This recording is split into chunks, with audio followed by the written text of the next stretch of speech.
Selamat sore dengan Kak Silmi ya. Iya, sore. Kak Silmi, bagaimana kabarnya hari ini? Baik, cuman agak capek karena banyak tugas. Oh, sekarang Kak Silmi semester berapa memang? Semester 3. Oh iya, memang lagi banyak-banyaknya tugas ya. Iya. Tadi Kak Silmi ini berarti dari kampus atau dari rumah? Dari rumah sih.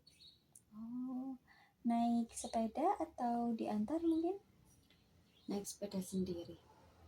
Kehujanan atau sudah reda? Tadi sih awalnya kan niat kesini kan pagi, cuman tadi tuh udah hujan dari pagi. Nah, baru redanya tuh sore. Nah, saya berangkat kan sore itu. Tiba-tiba di tengah-tengah jalan itu agak gerimis tapi kayak agak deras gitu. Berarti ini tadi kehujanan ya? Iya, sedikit. Kak Silmi sudah nyaman atau mungkin mau pindah duduk di sofa-sofa yang lain? Di sini aja. Sudah nyaman dengan posisi duduknya? Sudah. Jadi saya perkenalan dulu ya. Perkenalkan, nama saya Amalia Zen. Kak Silmi bisa panggil saya Zen, Kak atau Mbak, senyamannya Kak Silmi aja. Jadi hari ini saya akan menemani Kak Silmi selama 20 menit ke depan untuk membantu Kak Silmi dari hal-hal yang mungkin mengganggu Kak Silmi akhir-akhir ini. Selama 20 menit ke depan Kak Silmi bisa cerita apapun kepada saya tanpa takut untuk saya hakimi ataupun takut untuk salah dan lain-lain. Dan Kak Silmi tidak perlu takut rahasia Kak Silmi nanti akan bocor karena rahasia itu akan terjaga aman dengan saya. Baik. Baik, mungkin Kak Silmi bisa mulai bercerita apa yang mungkin mengganggu Kak Silmi akhir-akhir ini. Jadi saya itu kan punya universitas impian, cuman yang saya tempati di univ ini tuh bukan impian saya gitu. Oh, jadi Kak Silmi ini sudah menempuh selama 3 semester dan ternyata itu bukan univ impian Kak Silmi ya? Iya. Dan itu masih membekaskan rasa yang kecewa karena itu bukan univ impian. Iya, betul sekali. Soalnya juga kan saya kan dulunya suka banget sama akuntansi kan, cuman di univ impian saya tersebut nggak keterima juga sih di jurusan tersebut, jadi keterimanya juga di jurusan lain. Di jurusan yang lain ini di univ impiannya Kak Silmi atau bukan? Bukan, di univ ini yang saya tempati sekarang. Oh, jadi yang menerima Kak Silmi ini di universitas yang lainnya. Iya, pilihan keduanya.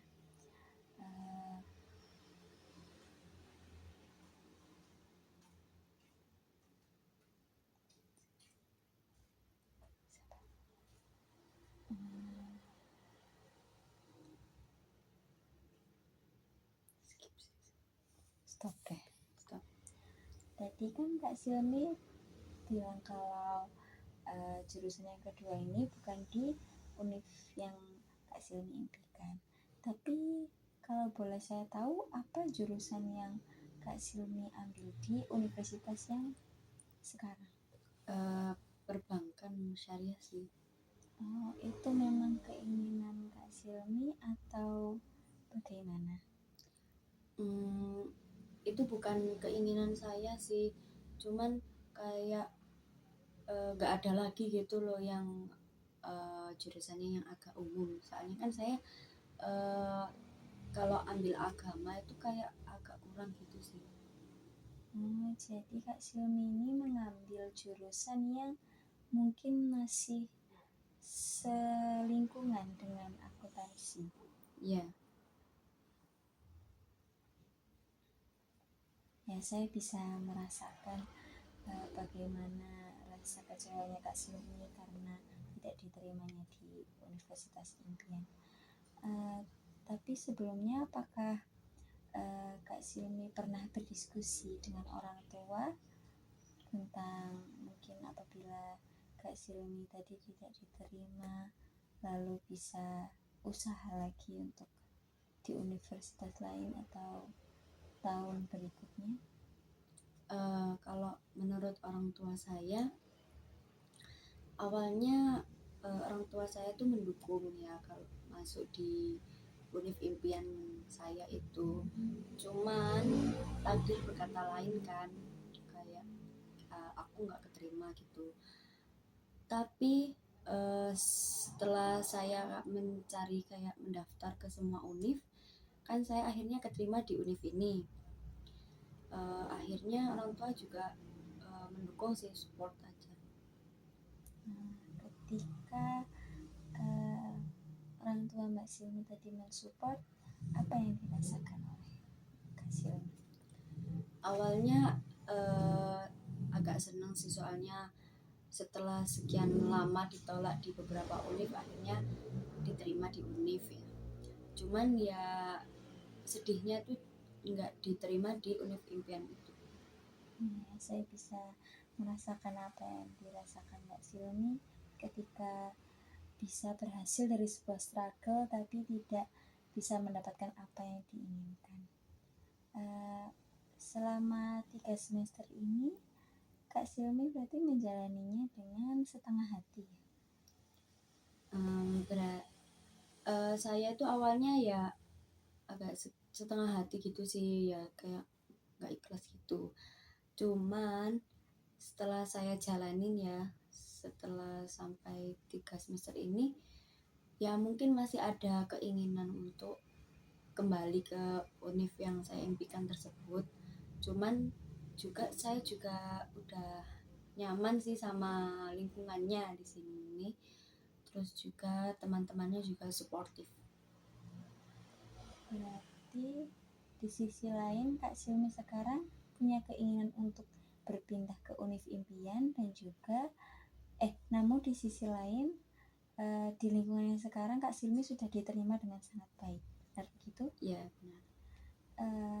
Sekarang kalau saya boleh tahu langkah yang dominan yang ingin Kak Silmi ambil itu yang apa?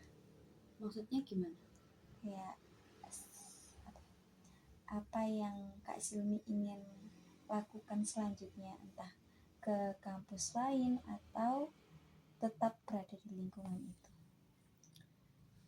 Tapi setelah saya berbincang sama orang tua saya, pendapat orang tua saya bilang kalau mending stay aja di univ tersebut, soalnya juga ekonomi keluarga kayak lagi menurun juga. Jadi kalau kembali ke univ impian kan agak mahal ya, terus juga bayarnya juga banyak, terus persiapannya udah mulai dari awal lagi. Mending stay aja katanya orang tua gitu sih. Terus jadi ya saya kayak nurut aja sih walaupun agak berat hati. Iya, saya paham dengan perasaan Mbak Silmi karena keinginan tertolak oleh harus mengerti oleh ekonomi keluarga dan lain-lain. Jadi kali ini mungkin kita akan menyusun terlebih dahulu langkah-langkah untuk membuat Mbak Silmi bisa lebih menerima diri di universitas yang sekarang.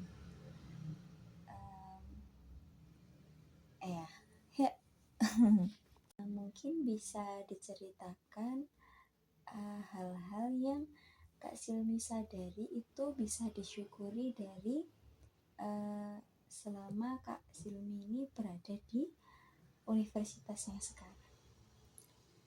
Saya menyadari ya kalau selama saya 3 semester atau 1,5 tahun ya, saya menyadari kalau saya banyak berkembangnya di univ ini ya. Contohnya kayak saya lebih percaya diri, terus habis itu kayak lebih berkomunikasi dengan orang dengan sangat baik. Terus juga saya juga agak unggul sih kalau dalam soal akademik ya.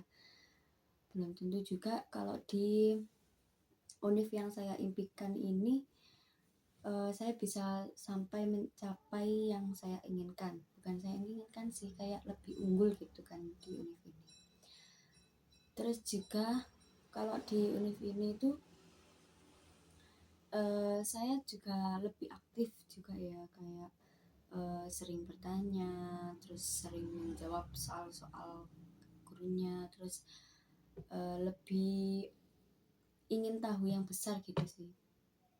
Wah, berarti Kak Silmi ini sudah bisa menemukan hal banyak ya dari perkembangan diri Kak Silmi yang lebih kuat, Kak Silmi yang lebih unggul dari biasanya, dan Kak Silmi pun bisa menyadari bahwa belum tentu hal yang Kak Silmi dapatkan saat ini bisa Kak Silmi dapatkan di universitas impian Kak Silmi. Kak Silmi sudah melakukan satu langkah yang besar. Pasti orang tua Kak Silmi juga bangga ya atas prestasi-prestasi Kak Silmi yang sudah Kak Silmi dapatkan. Ya semoga aja ya. Soalnya selama ini saya nggak pernah sih kayak memperlihatkan gitu sih ke orang tua, karena kayak saya merasa usaha saya tuh masih kurang gitu loh untuk diperlihatkan ke orang tua. Jadi Kak Silmi ini merasa belum sempurna untuk ditunjukkan kepada orang tua. Jadi Kak Silmi berarti belum mencoba sama sekali untuk menunjukkan kepada orang tua? Belum sama sekali. Mungkin untuk satu hal yang Kak Silmi sangat banggakan ketika di univ itu tadi, Kak Silmi mungkin bisa memberitahu orang tua. Nanti mungkin dengan Kak Silmi melihat support orang tua yang lebih, Kak Silmi bisa semakin menaikkan hati Kak Silmi untuk menerima universitas yang saat ini Kak Silmi jalani. Lali ngomong-ngomong nih. Mungkin Kak Silmi bisa ceritakan apa yang dari tadi hingga sekarang Kak Silmi dapatkan dari konseling. Saya menyadari ya kalau saya itu unggul di universitas ini ya, yang mungkin saya juga nggak bisa dapat ya di universitas impian saya. Saya juga menyadari bahwa saya lumayan hebat dalam akademik ini, terus juga dalam sosialisasi, kayak bersosialisasi kepada teman atau mengajak berbicara, berdiskusi, seperti itu juga. Jadi kayak mungkin ya, walaupun saya merasa hebat ini, walaupun saya belum bisa mengatakan kepada orang tua kalau saya ya mungkin lebih baik daripada saya di SMA ya, saya menyadari bahwa saya bisa, terus saya lebih mampu, terus saya juga merasa kalau mungkin kalau nggak di univ ini, mungkin saya di univ lain juga nggak bisa seunggul ini. Jadi dalam kata lain, Kak Silmi sudah menyadari bahwa kegagalan dalam menerima kegagalan dalam masuk untuk ke universitas impian tadi bukanlah hal yang menggagalkan segala hal di dalam hidup Kak Silmi. Seperti itu. Ya benar.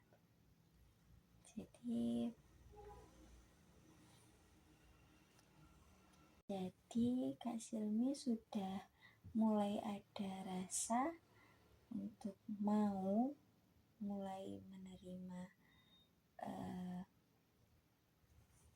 pertentangan antara impian dan juga realita?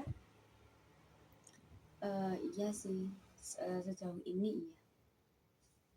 Berarti Kak Silmi sudah ada keinginan ya untuk melangkah penerimaan diri ini. Ya, benar sekali. Siapa anjing? Oke, jadi bagaimana perasaan Kak Silmi setelah sesi konseling hari ini? Saya merasa lega sih, kayak saya menyadari bahwa saya mungkin nggak perlu ya, bukan nggak perlu, mungkin untuk ke universitas impian mungkin nggak usah ya, cukup di universitas yang saya jalani sekarang. Terus juga saya juga mulai bersyukur sih udah ada di univ yang sekarang saya tempatin ini, karena juga saya lebih unggul, terus lebih bisa mengatur waktu, lebih bisa memahami lah, terus juga menurut saya dosennya juga lebih baik, terus banyak yang bisa membuat saya lebih paham juga ya. Terus juga dosennya apa ya, menurut saya itu kayak semisal kayak benar-benar kita di SMA gitu loh, kalau kita nggak bisa atau kurang paham gitu benar-benar dijelasin secara rinci, secara jelas gitu sih. Terus juga kayak apalagi kalau lingkungannya sportif kan, jadi saya lebih enjoy kalau ada di univ ini gitu sih. Jadi hari ini kita sudah membahas perasaan-perasaan Kak Silmi yang tadinya mengganggu. Sekarang Kak Silmi sudah mulai merasa sedikit tidak terganggu dengan adanya kesadaran Mbak Silmi tentang hal-hal yang perlu disyukuri ya. Mungkin untuk seminggu ke depan saya ingin Kak Silmi menuliskan setiap apa yang Kak Silmi perlu syukuri di hari itu. Mungkin ketika di hari itu Kak Silmi mendapatkan sesuatu yang perlu disyukuri, Kak Silmi catat selama 1 minggu ke depan. Jadi nanti kita di pertemuan selanjutnya kita akan membahas tentang catatan itu. Baik. Kak Silmi hari ini sudah hebat, sudah bisa menceritakan apa yang Kak Silmi rasakan dan juga sudah bisa mengambil langkah yang sangat besar. Terima kasih. Terima kasih sudah mau bercerita dengan saya dan juga percaya kepada saya hari ini. Kita berjumpa di sesi berikutnya. Baik. Terima kasih.